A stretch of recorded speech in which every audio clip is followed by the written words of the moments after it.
इकट्ठा करना प्रत्येक आत्मा चाहती है। हिल स्टेशनों पर घूम का वहाँ जाकर पार्कों में डोड़ा में घूमें, ये सारी सुविधाएं आपको सतलोक में प्राप्त है। प्रत्येक के घरों में ऐसा है। और घूमने के लिए आपके पास विमान है, वहाँ पर विमान। यहाँ तो एक मोटरसाइकिल हो जाए वह बड़ी बात मानते हैं हम, और 6 दिन में तेल डलाना पड़ेगी तो लंबे सफ़र में जावत है। तो वहाँ कुछ भी नहीं है। निष्कर्म मोक्ष वहाँ प्राप्त होता है, बिना काम किए सारे सुख प्राप्त होंगे, लेकिन वो होगा यहाँ किए हुए का प्रतिफल। जैसे बच्चा विद्यालय में जाता है और विद्यालय में यदि वो उन सुखों को प्राप्त करता रहे जो उसने नौकरी प्राप्त करके प्राप्त करनी थी, विद्यालय में यदि वो ऐसे ही सैर सपाटे करता रहे, टीवी फिल्म देखता रहे, गाने सुनता रहे, जो उसका उद्देश्य है उसको कर नहीं रहा, तो वो आगे चल के बहुत दुखी होता है।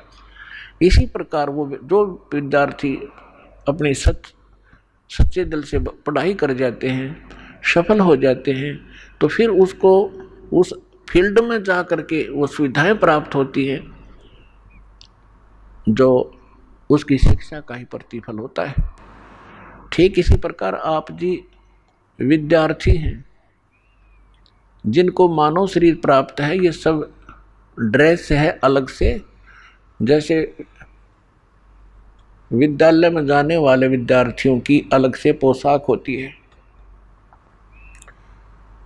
इसी प्रकार आप जी को जिनको मानव शरीर प्राप्त है पूरे विश्व में, ये परमात्मा पाने वाली यूनिवर्सिटी में विद्यालय में प्रवेश प्राप्त कर चुके हैं।